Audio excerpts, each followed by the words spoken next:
आ,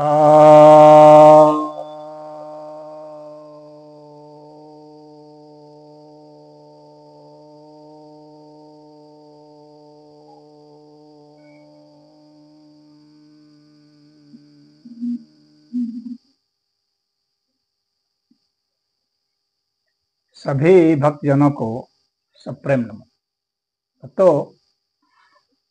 आज मैं आपके समक्ष श्रीमद् भगवद गीता के 18वें अध्याय के 43वें 41 श्लोक पर प्रवचन करने जा रहा हूँ। यह श्री भगवान उवाच है और इसमें कहा जा रहा है, ब्राह्मण क्षत्रिय विषाम शूद्राणाम च परन्तप कर्माणि प्रविभक्तानि स्वभाव प्रभवेर गुणे। यह श्लोक काफी प्रयोग में आता है। सामाजिक विमर्श में इसमें यह कहा जा रहा है कि ब्राह्मण क्षत्रिय और वैश्य तथा शूद्र ये जो हैं, ये कर्मों के आधार पर विभक्त किए गए हैं और स्वभाव से ही गुणों द्वारा उत्पन्न है।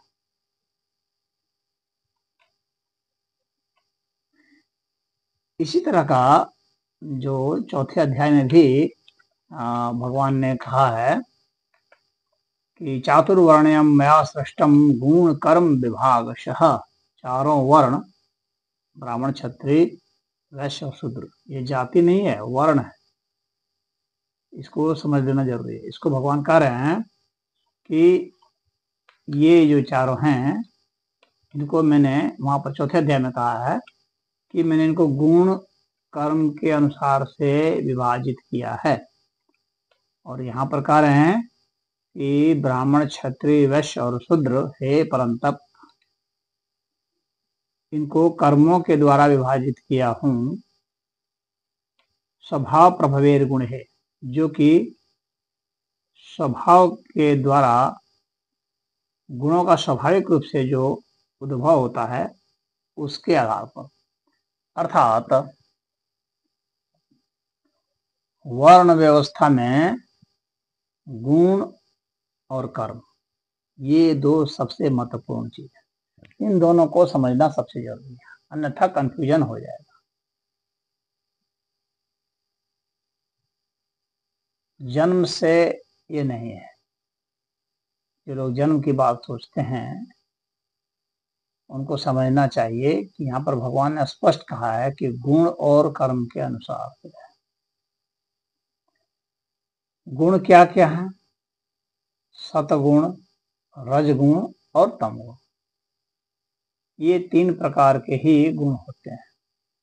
सतरज तम गुणों की व्याख्या पहले कर आए हैं, तो बहुत दोहराने की उसको बहुत जरूरत नहीं है।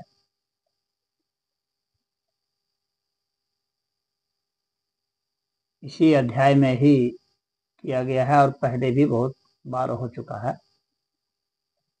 संक्षेप में यह है कि जो अच्छे कर्म हैं, जिसमें कि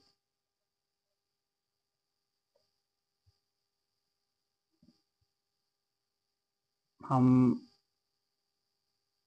ज्ञान, करुणा, प्रेम, इन सब की जो बात करते हैं, अहिंसा, सत्य, ये सब जो है सत्वगुण में आते हैं। और रजोगुण में जो राजसी कर्म है,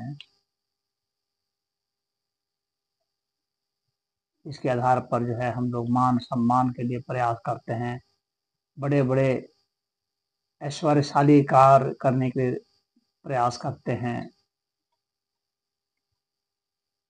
अपने को बड़ा दिखाते हैं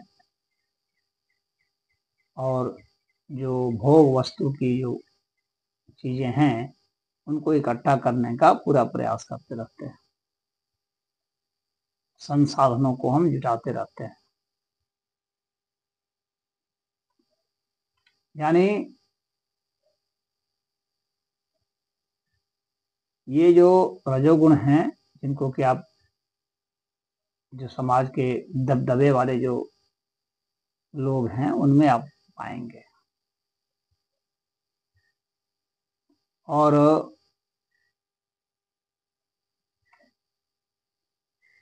जो तमोगुण है, तम का मतलब अंधकार होता है, तो तमोगुण वाले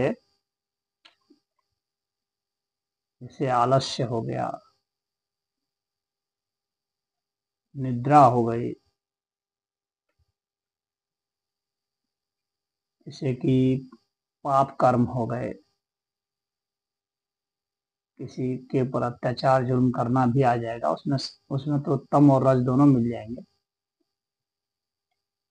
प्रमाद हो गया और नशा वगैरह हो गया, तो ये सब तमोगुण में आ जाएंगे। अब इनके मध्य भी जो मिश्र होते हैं, यानी सत और रज ये दोनों भी मिलते हैं, सत प्लस रज भी हो जाएंगे और सत प्लस तम भी हो जाएंगे, रज प्लस तम हो जाएंगे, ऐसा भी होता है। और इनके फिर अनुपात भी होते हैं। सत मान लीजिए कि 50% है, रज 30% है और तम जो है 20% है। इस तरह से अनुपात भी हो जाए। ये अनुपात जो हैं ये बदलते रहते हैं, ये अस्थिर नहीं रहते हैं। यानी कि एक व्यक्ति में स्थिरता पूर्वक जो है सत सदा के लिए स्थापित हो गया, ऐसा नहीं होता।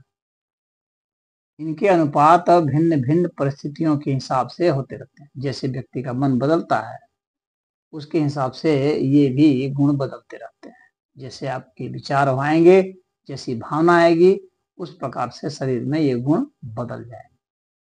उस तरह से आपके शरीर में हीट बढ़ जाएगा या आप का हीट एकदम डाउन हो जाएगा।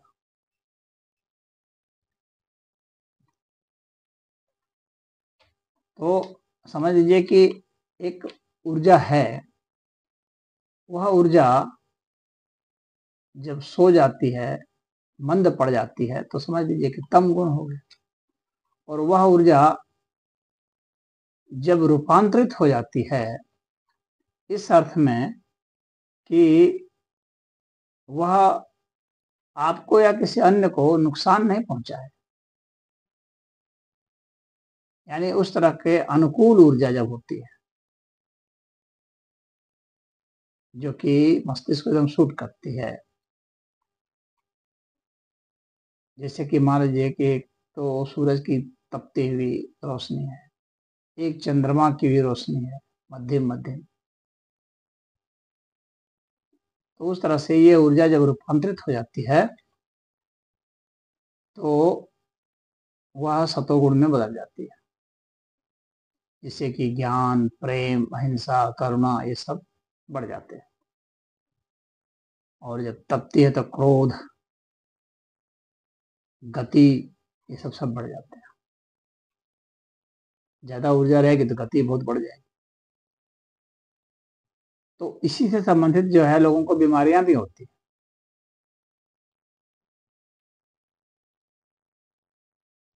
जितने शरीर में गर्मी बढ़ेगी उतना तेज दौड़ेंगे आप, ब्लड प्रेशर आपका हाई होगा,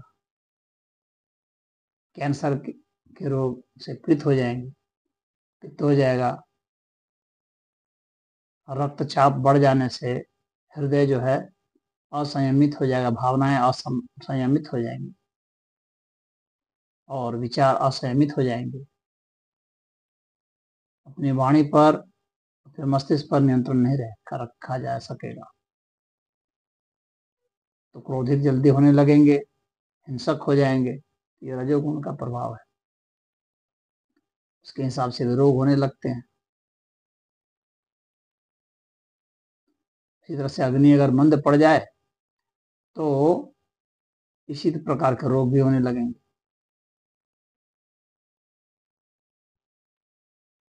यानी अलग अलग वर्ण के अलग अलग रोग होंगे, अलग अलग वर्ण के लोग अलग अलग तरह के खाना भी पसंद करेंगे और खाएंगे भी। ये ब्राह्मण क्षत्रिय वैश्य और शूद्र जो है अलग अलग खाना खाएंगे, अलग अलग इनको रोग होंगे। अजीब लग रहा होगा सुनने में, लेकिन यही सच्चाई है, क्योंकि उसमें एनर्जी का लेवल अलग अलग होगा। तो एनर्जी का लेवल जब अलग होगा तो रोग भी अलग होंगे, उनका भोजन, उनका चॉइस, उनका हर चीज अलग होगा। लेकिन ये मोटी कैटेगरी है, मोटे अर्थ में इसका विभाजन किया गया है। इसे तो बहुत बारीक सूक्ष्म विभाजन है।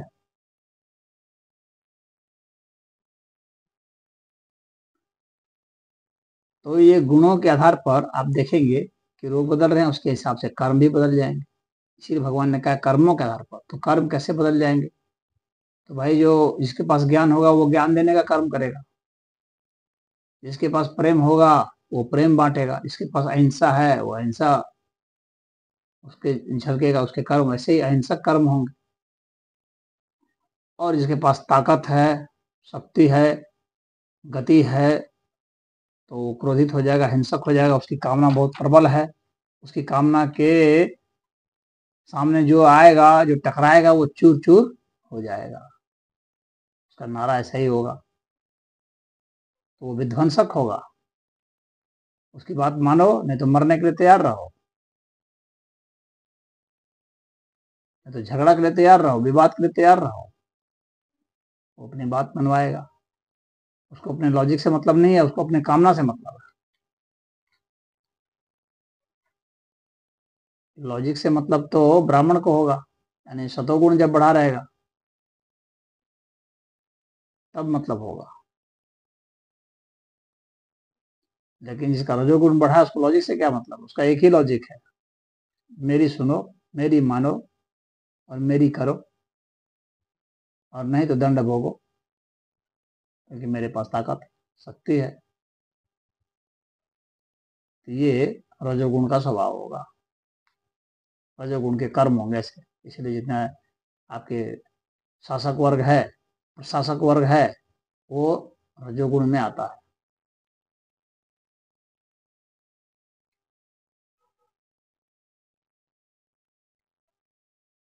अब जब रजोगुण के साथ जो है सतोगुण जब मिल जाएगा तो उसके कर्म अलग हो जाएंगे।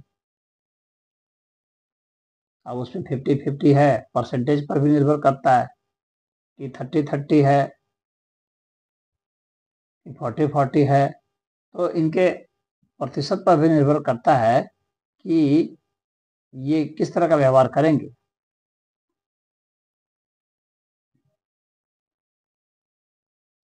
तो कर्म बदल जाएंगे।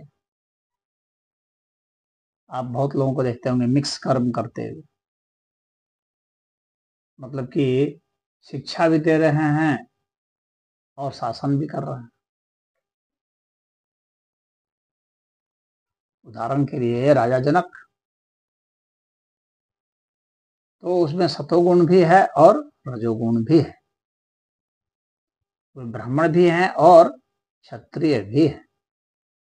इसी तरह से आप किसी को ऐसा भी देख सकते हैं जो कि व्यवसाय भी कर रहा है और शिक्षा भी दे रहा है।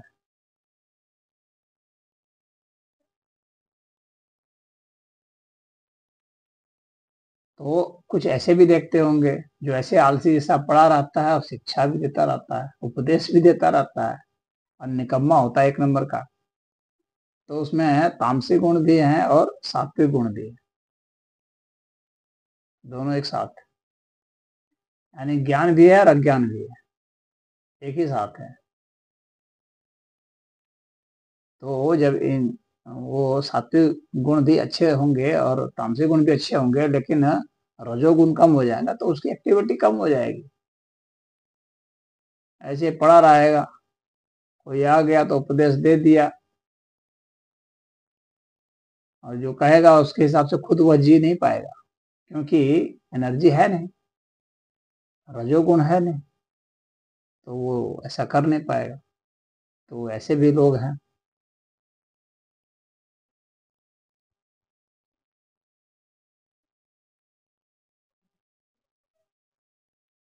और जो ऐसे होते हैं जो कि ऊर्जा भी रखते हैं और संग्रह भी कर रहे हैं, साथ साथ में ज्ञान भी रखते हैं, और कुछ तामसी प्रवृत्तियां भी होती हैं। तो यह जो है ये वैश्यों की प्रवृत्ति होती है। इस तरह की प्रवृत्ति जो होते हैं उसको वैश्य कहा जाता है।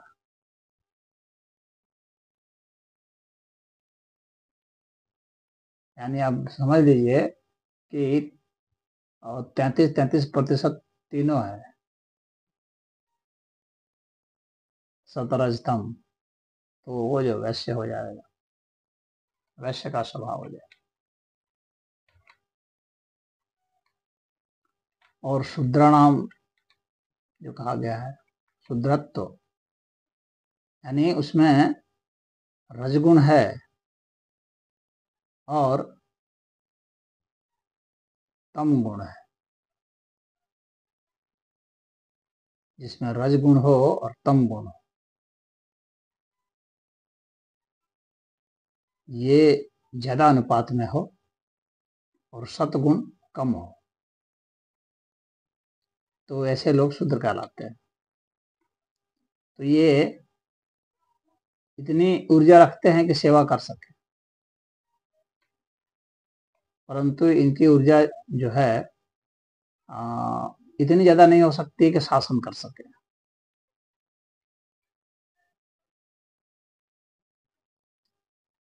और इतना ज्ञान रखते हैं कि सेवा कर सके, परंतु इतना ज्ञान नहीं हो सकता है कि ये पढ़ा सके, उपदेश दे सके। इतना ज्ञान रखते हैं कि सीख सके। सीखने वाला ज्ञान होता है, सिखाने वाला ज्ञान नहीं होता। तो जब ऐसा हो जाएगा, सिखाने वाला ज्ञान हो जाएगा, तो फिर वो ब्राह्मण कैटेगरी में आ जाएगा, वही शूद्र। और तमस इनमें होता है, यानी अज्ञानता होती है, तो ये सीखना नहीं चाहते। सीखने से इनको राग द्वेष होता है। आराम से पड़े पड़े रहना चाहते हैं, बनी बनाई खा लेना चाहते हैं, और मतलब बिना तप किए हुए ही ये कुछ पा लेना चाहते हैं। कोई दे दे, कोई कर दे, कोई इनकी मदद कर दे। सदैव ये इसी फिराक में रहते हैं कि कहीं से कुछ हेल्प मिल जाए, सरकार से मिल जाए, किसी संस्था से मिल जाए, किसी आदमी से मिल जाए। स्वयं पराक्रमी नहीं होते हैं जो इस तरह के जो होते हैं, तो वो जो है वो शूद्रों से भी गई हुई कैटेगरी में होते हैं। ये तो 4 वर्ण बताया गया ना, इसके अलावा भी वर्ण होते हैं, 5वां वर्ण भी होता है। ये 4 तो मुख्य वर्ण। तो 5वां वर्ण होता है जो कि घोर तमस में जीता है, आलस्य प्रमाद में जीता है, और वो कभी कुछ करना नहीं चाहता, वो किसी की सेवा नहीं करना चाहता, ना कोई पराक्रम करके कुछ करना चाहता है, ना व्यवसाय करना चाहेगा, ना शिक्षा ग्रहण करना चाहेगा। ऐसे भी लोग होते हैं। तो यहाँ तो 4 ही वर्ण का दिया गया है, लेकिन 5वां वर्ण भी होता है। वह 5वां वर्ण जो होता है वह कैसे बनता है? वो बनता है इसी 4 कैटेगरी से ही। जैसे मैंने बताया कि जो वर्ण हैं, तो अब इस मतलब कि इनका कॉम्बिनेशन बनाते जाइए आप। तो अगर तमस तमस करके अंत में थोड़ा सा रज डाल दीजिए, वो कैटेगरी कर देते हैं, तो वो वैसे कैटेगरी हो जाएगी।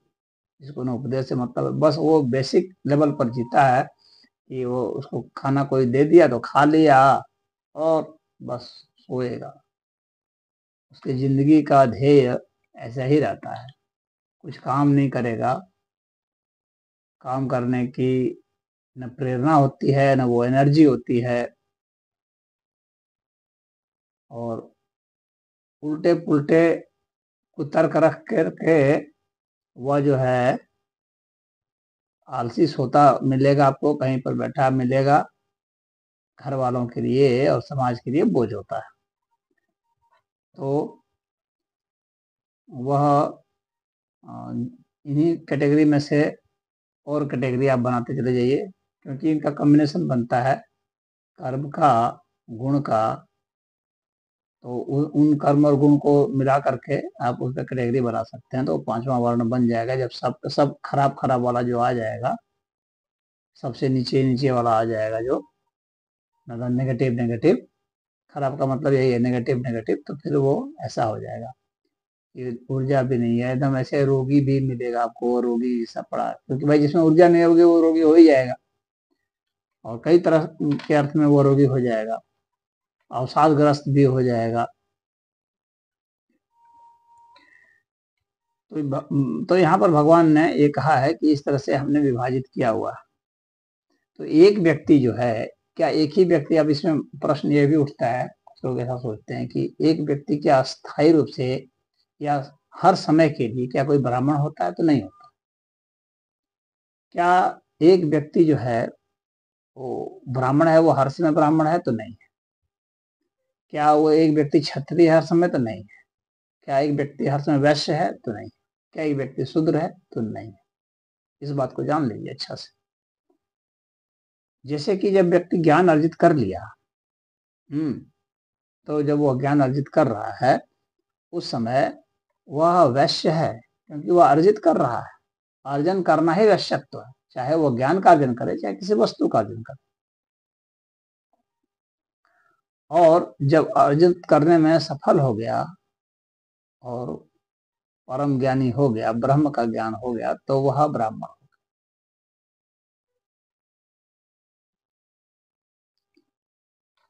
अब यह व्यक्ति जब फिर किसी को शिक्षा देने लगा, उपदेश देने लगा, तो यहाँ पर वो क्या कर रहा है? सेवा कर रहा है। तो यहाँ वह शूद्र हो गया। तो ऐसा ब्राह्मण जो फिर सेवा दे रहा है, समाज को सेवा दे रहा है, भाई किसी न किसी को तो सिखाएगा ही, कहीं ना कहीं उपदेश देगा ही, कहीं ना कहीं पढ़ाएगा ही, तो वहां पर फिर वह शूद्र हो गया। या अपने घर में जैसे कोई व्यक्ति, ज्ञानी ही व्यक्ति क्यों ना हो, जब वह ज्ञानी व्यक्ति अपने घर में कोई पड़ गया है उसका, तो उसकी सेवा कर रहा है, तो वहां भी तो वह शुद्धत्व को प्राप्त हुआ। अपनी पत्नी की सेवा कर रहा है, अपने बच्चे की कर रहा है, अड़ोसी पड़ोसी की कर रहा है, अपने हित मित्र की कर रहा है, तो सेवा तो सबको करनी पड़ती है। तो वह शुद्धत्व सब में रहता है, यानी आपको सेवा तो देनी देनी है। कुछ लोग ऐसा तर्क लगाते हैं, ये सोचते हैं कि जो शूद्र है वही सेवा देता है। जब आप सेवा देते हैं उस समय आप शूद्र होते हैं। आप अस्थाई ऐसा सोचते हैं कि शूद्र सेवा देता है, तो मगर आप सोचते हैं शूद्र कोई व्यक्ति है जो सेवा देता है। नहीं, शूद्र आपके मन की वह अवस्था है। जब आप सेवा देते हैं तो आप शूद्र होते हैं। वह एक मन स्थिति है, और उस मन स्थिति में आपके गुण बदल जाते हैं, यानी सत रज तम के जो गुण हैं ये बदल जाते हैं।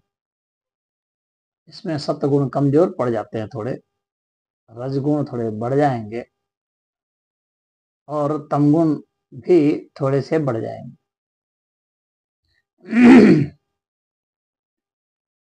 तो व्यक्ति सेवा दे पाता है, और कोई ऐसा व्यक्ति नहीं है जो कि ऐसा हो जो कभी सेवा देता ही नहीं। ऐसा हो ही नहीं सकता, संभव ही नहीं। माता की, पिता की, अपने बच्चों की, अपने भाइयों की, बहनों की, अपने रिश्तेदारों की, नातेदारों की, यार दोस्त की, अड़ोसियों पड़ोसियों की, तो कहीं ना कहीं तो वो सेवा देगा ही, कुछ ना कुछ तो करेगा ही। क्योंकि बिना सेवा दिए आप जो है वो धन अर्जित नहीं कर सकते, और धन अर्जित नहीं कर सकते यानी वैश्यत्व तो नहीं आएगा। सेवा दे करके ही आपको धन मिलेगा, यानी शुद्रत्व के कारण ही वैश्यत्व आएगा। तो सेवा देकर जब धन मिलेगा तो ही आपको बल मिलेगा, यानी क्षत्रियत्व तो मिलेगा, तो ही जो है आप अपना जीवन जी पाएंगे। आपका जीवन तभी संभव है, बिना सेवा दिए किसी का भी जीवन संभव नहीं है। तो जीवन के लिए तो शुद्धता अनिवार्य है। अब कोई क्षत्रिय है, किसी व्यक्ति में क्षत्रिय भाव है, तो इसका मतलब क्या, उस समय इसका मतलब वह रक्षा का भाव उसमें है। तो कोई ब्राह्मण भी क्षत्रियत्व को प्राप्त हो सकता है, कोई शूद्रत्व भी प्राप्त हो सकता है किसी भी परिस्थिति में। जब कोई किसी आक्रमण से अपने को बचा रहा है या किसी पर आक्रमण कर रहा है, प्रत्याक्रमण कर रहा है, तो वह उस वक्त क्षत्रिय है। और आक्रमण का मतलब सदैव यह नहीं होता है कि वह व्यक्ति जो है हथियार से ही आक्रमण करे। उसके हथियार वाक युद्ध भी हो सकता है, गाली गलौज जब होता है तो उस वक्त भी आक्रमण ही होता है। जब वाद विवाद करते हैं उस वक्त भी आक्रमण ही होता है। तो जब हथियार से आक्रमण करते हैं तो वह जो है बहुत ज्यादा फिजिकल लेवल पर आ जाता है। भावनात्मक जब आदमी आक्रमण करता है किसी पर, तो वह भी जो है आक्रमण ही है, वह भी क्षत्रियत्व है। भावना से भी आक्रमण होता है, विचार से भी आक्रमण होता है, भाव से भी होता है, और शरीर से भी होता है। तो वह क्षत्रियत्व होता है, और उसको भी सेवा देनी है, नहीं तो फिर कमाएगा कैसे। बिना सेवा दिए आप अर्जन नहीं कर सकते।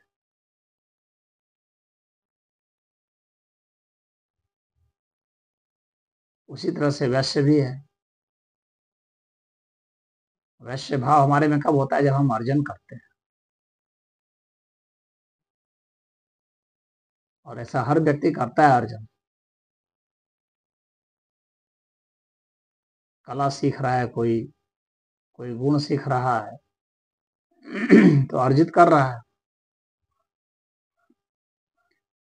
फिर कोई वस्तु वो इकट्ठा कर रहा है, वस्तुओं को बेच रहा है, खरीद रहा है, वस्तुओं का रूपांतरण कर रहा है, बना रहा है, तो वो वश में आएगा।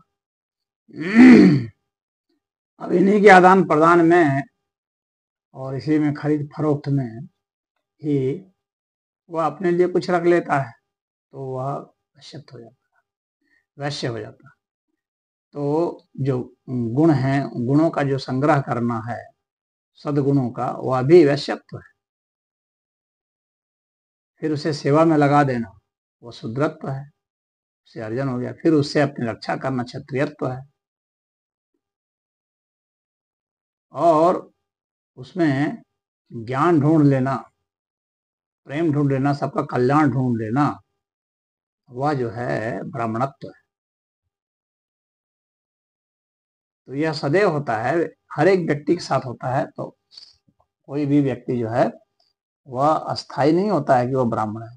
उस जिस वक्त वह जो काम कर रहा होता है ना, उसके हिसाब से उसका वर्ण हो जाता है। यानी हर समय में आप जो काम कर रहे हैं, आप इस घंटा में क्षत्रिय हैं तो अगले घंटा में ब्राह्मण बन सकते हैं, उसके अगले घंटा में वैश्य बन सकते हैं, उसके अगले घंटा में शूद्र बन सकते हैं।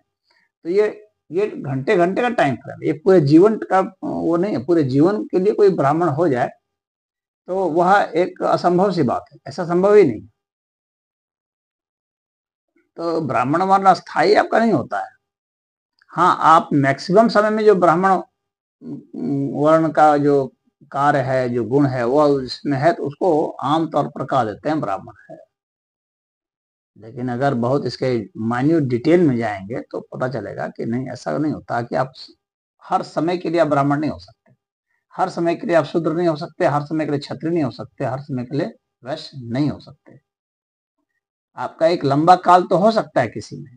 तो जब लंबा काल किसी में होता है तो उसके आधार पर ही उसका वर्गीकरण कर देते हैं कि ये ब्राह्मण है, ये क्षत्रिय है, वैश्य है, शूद्र है, ऐसा कह देते हैं। लेकिन ऐसा वास्तविक है नहीं। अब शूद्र पर आते हैं। शूद्र उसको कहते हैं जो शोक करता है।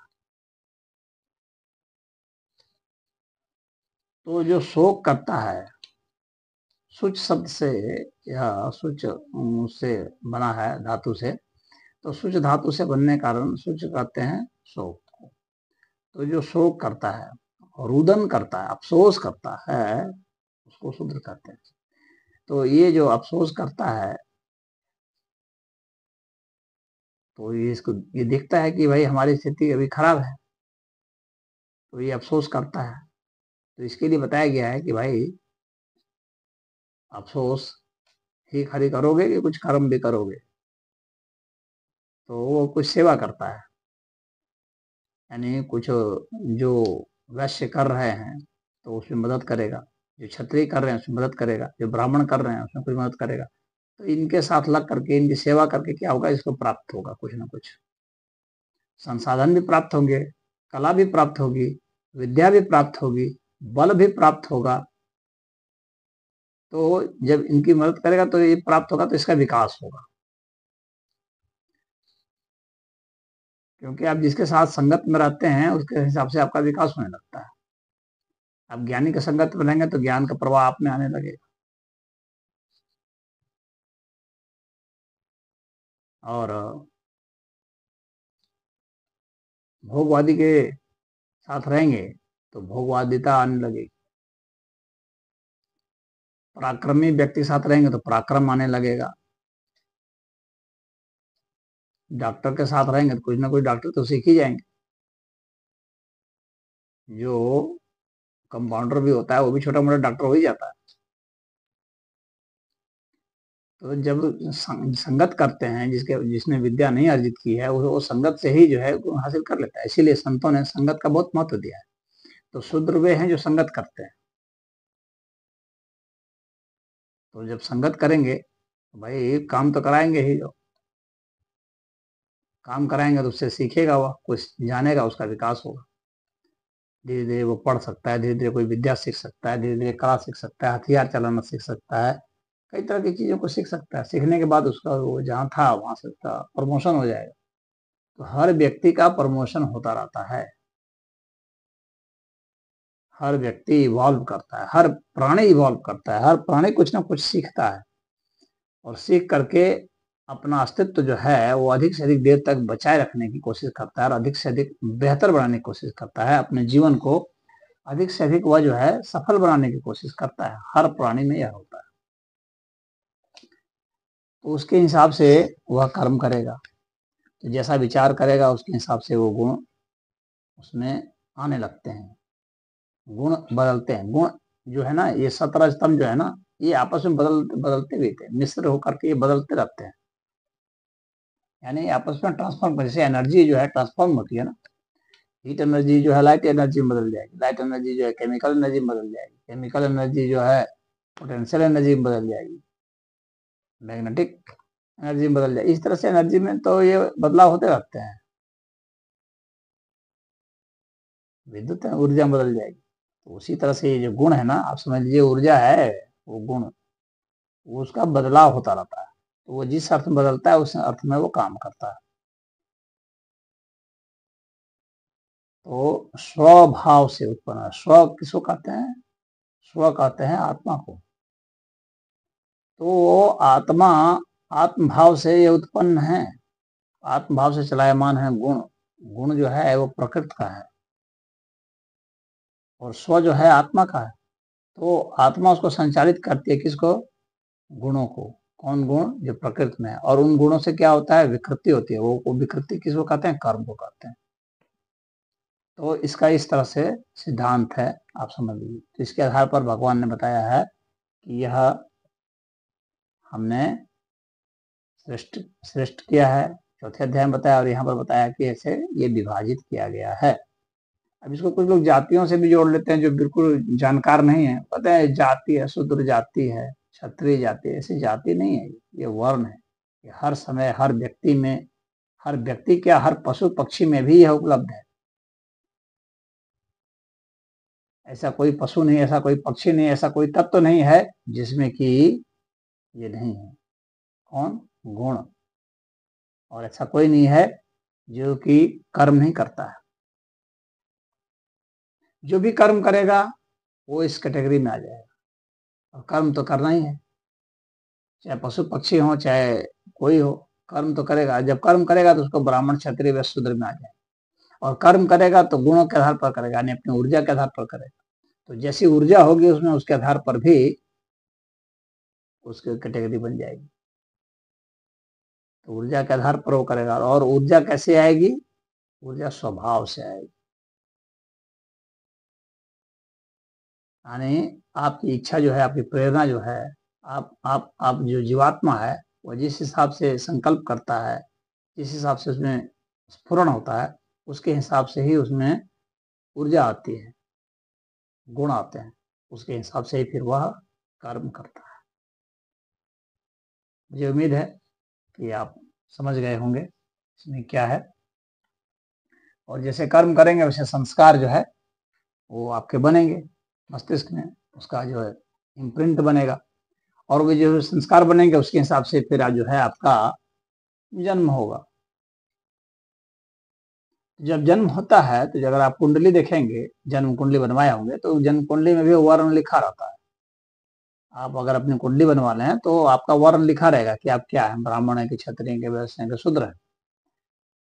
तो वह आपके जन्म के समय की जो आपकी परिस्थितियां थी, आपका स्वभाव जैसा था, आपके कर्म जैसे थे, कर्म के संस्कार जैसे थे, जैसे गुण उसमें उदय हो रहे थे, तो उसके अनुसार से ही वहां पर जो है वर्ण बता दिया जाता है जन्मते ही।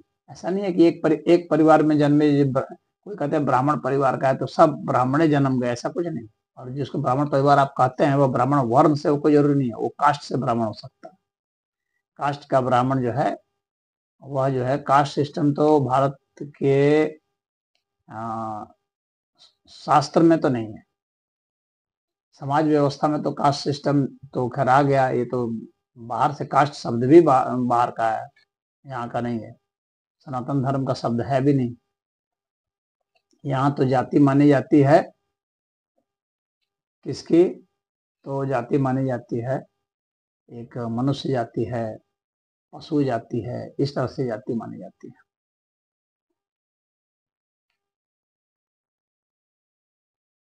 यहाँ वो सब जाति नहीं मानते कि जिसका नाम आजकल के राजनेता लोग लेते हैं, उस तरह की जाति का भारत के जो धर्म शास्त्र हैं उसमें ऐसा कोई मतलब नहीं।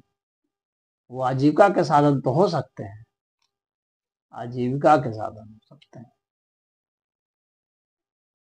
और आजीविका के साधन के अनुसार से जो है जातियां निर्मित कर दी गई, उसका नामकरण कर दिया गया। धो रहा है उसको धोबी कह दिए, धोने का काम जो कर रहा है उसको धोबी कह दिए, मछली पकड़ने वाले को मछुआरा कह दिए, लकड़ी के काम करने वाले को बढ़ई कह दिए, लोहा के काम करने वाले को लोहार कह दिए, मिट्टी से काम कर रहे हैं घड़ा बना उसको कुम्हार कह दिए, यानी आजीविका के हिसाब से उसको हमने एक नाम दे दिया। आजीविका बदल जाएगा तो उसके हिसाब से जाति बदल जानी चाहिए, जब आजीविका के हिसाब से दिए हैं तो। लेकिन वो नहीं बदल रही है, क्यों नहीं बदल रही है? बदल जानी चाहिए थी ना। हालांकि नाम दिया जाता है, जैसे कोई व्यक्ति किसी का है तो वो कोई बढ़ई का काम कर रहा है तो उसको कहते हैं लोग कि बढ़ई है, लेकिन फिर वहां पे है कर्म से वो बढ़ई है, लेकिन अब कहते हैं जात से बढ़ई नहीं है, कोई दूसरी जाति का है, बढ़ई का काम कर रहा है। तो अब यहाँ पर एक स्टेबल फैक्टर क्या हो गया कि कर्म बदल गया, लेकिन फिर भी जो है उसके जाति नहीं बदल रही। तो इसमें एक विवाह आ गया, विवाह का जो मामला है, यानी वैसा विवाह जिसमें आजीविका वैसे फिक्स हो गया, तो अब वो है एक ठोस आकार बन गया जाति का, ये जाति के बनने का कारण बन गया।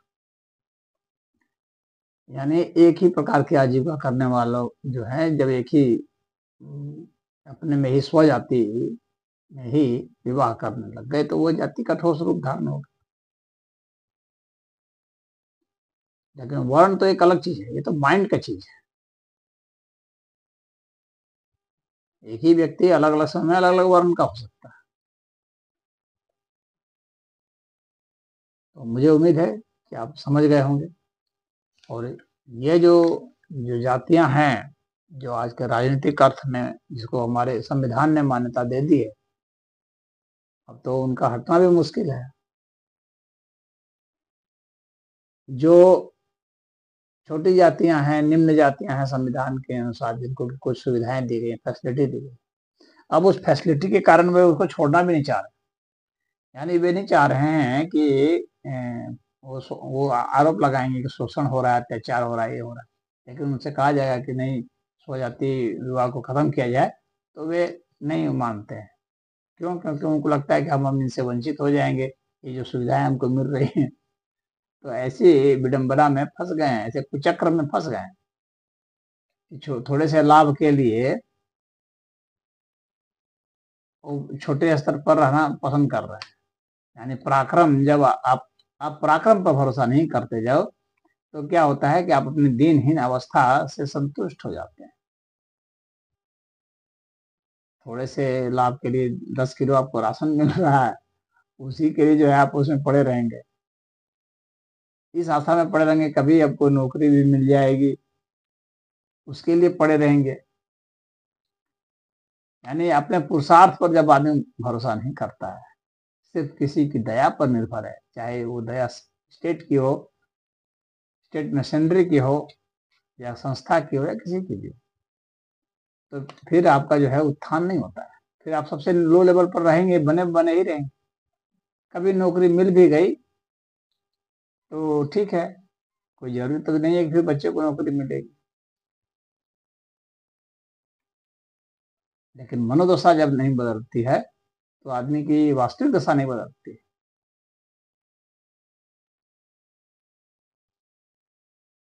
और आदमी की मनोदशा अगर बदल जाए तो आदमी पराक्रम करके अपने लिए क्या नहीं जुटा सकता है, क्या नहीं कर सकता। हर मनुष्य एक बार सोच तो ले उसका इरादा क्या है, वो कर सकता है। तो उस पराक्रम की जरूरत है भारत को, और स्वजाति विवाह को प्रतिबंधित करने की जरूरत है, ताकि अंतरजाति विवाह बढ़े और जातवाद जो मनुष्यों में भेद उत्पन्न करता है उसका समापन हो। लेकिन वर्ण व्यवस्था को समाप्त नहीं किया सकता। बहुत लोग हैं जो कहते हैं वर्ण व्यवस्था खत्म कर देंगे। वर्ण व्यवस्था सिर्फ भारत में है। वर्ण व्यवस्था हर जगह है, हर प्राणी में है, यहाँ तक कि हर निर्जीव चीज में भी वर्ण व्यवस्था है।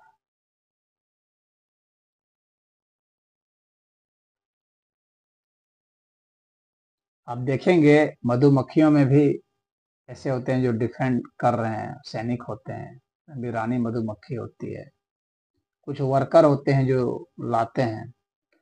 यानी वहां पर कर्मों का विभाजन है। तो कर्म का विभाजन है तो इसका अर्थ हो गया कि वो वर्ण व्यवस्था में आ गया। चींटियों में भी आप देखेंगे, बंदरों में भी आप यही देखेंगे। आप जब गौर से अध्ययन करेंगे, साइंटिस्ट लोग अध्ययन करते हैं, जीव जंतु के वैज्ञानिक हैं, अध्ययन करते तो वो पाते हैं। उसी तरह से वनस्पतियों में भी आप देखेंगे कि अलग अलग प्रकार के वनस्पति हैं, उनकी भी कैटेगरी है।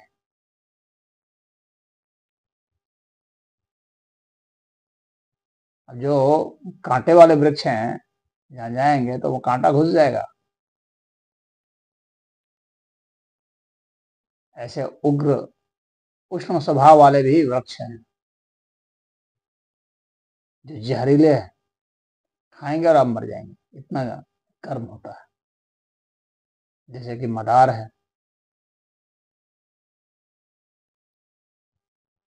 जैसे कि मान लीजिए बबूल है, कांटा चुभ जाएगा। गुलाब है, कांटा चुभ जाएगा। और बहुत शांत नरम वाले भी होते हैं, जैसे कि चंदन है, शीतल है, जैसे कि कमल है।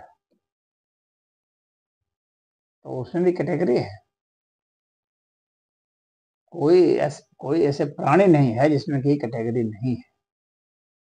सबका वर्गीकरण है, और आप उनमें जो गुण है उसके आधार पर वर्गीकरण करेंगे, और उनके जो कर्म है उसके आधार पर वर्गीकरण करेंगे।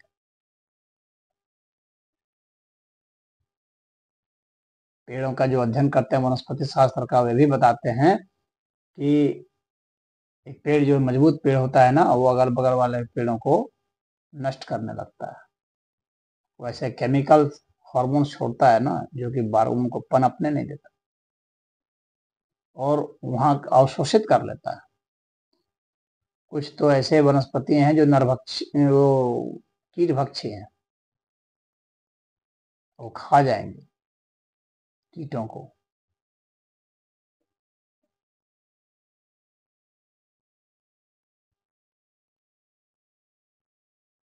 जैसे वीनस फ्लाई ट्रैप कहा जाता है, एक वनस्पति है वीनस फ्लाई ट्रैप, उसमें जैसे ही वो फ्लाई उसमें जैसे बैठता है वैसे उसको पकड़ लेता है, उसको खा जाता है।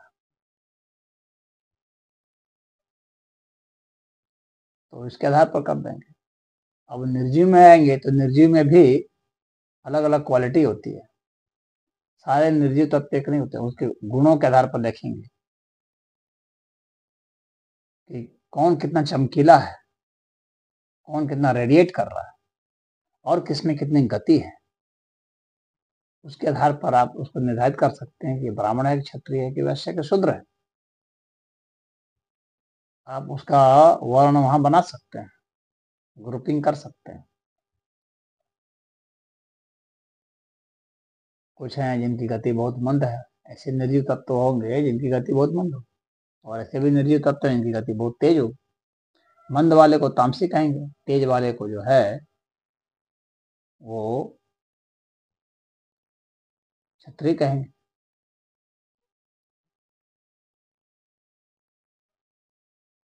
और तेज में भी कोई इतना तेज होगा कि वह जो है दूसरे को विनष्ट कर देता होगा, तोड़ देता होगा, क्षत्रिय हो गया। कुछ इतना इतना तेज है कि विनष्ट नहीं करता है बल्कि सबको समेट लेता है, अपने में समाहित करता चला जाएगा, तो वो तो वैश्य हो जाएगा। आप वर्गीकरण कर सकते हैं। इसलिए भगवान ने कहा है कि 4 वर्ण मैंने बनाए हैं, गुण कर्म विभागशः। तो कुछ लोग ये ना समझे कि अमेरिका में नहीं है वर्ण व्यवस्था तो वहां नहीं है, तो ऐसे बहुत लोग जिनकी समझ नहीं है वर्ण की, वो ऐसी तरह से बोलते रहते हैं। तो वर्ण व्यवस्था से आप मुक्त नहीं हो सकते। अगर आप ये सोचते हैं कि वर्ण से हम मुक्त हो जाएंगे तो एक गलतफहमी में जी रहे हैं।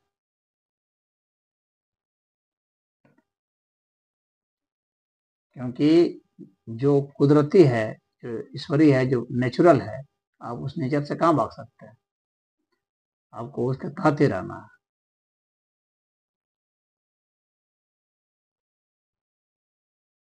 हाँ, जब आप आपका माइंड जो है वो इस स्थिति में चला जाए तो आपका जो माइंड है वह उससे ऊपर उठ जाएगा, जहाँ कर्म नहीं है, जहाँ गुण नहीं है, तो गुणातीत हो जाना, कर्मातीत हो जाना ये संभव है। उसी को अध्यात्म कहा जाता है। मोक्षावस्था वही है जो गुणातीत हो जाता है, गुणों से परे हो गया, कर्मातीत हो गया, कर्म से परे हो गया। अब वह कर्म नहीं करेगा बल्कि कर्म से संपादित होंगे, वह नहीं करेगा, वह तो बस एक आप माध्यम बन गया। वह यहाँ पर वह कौन है?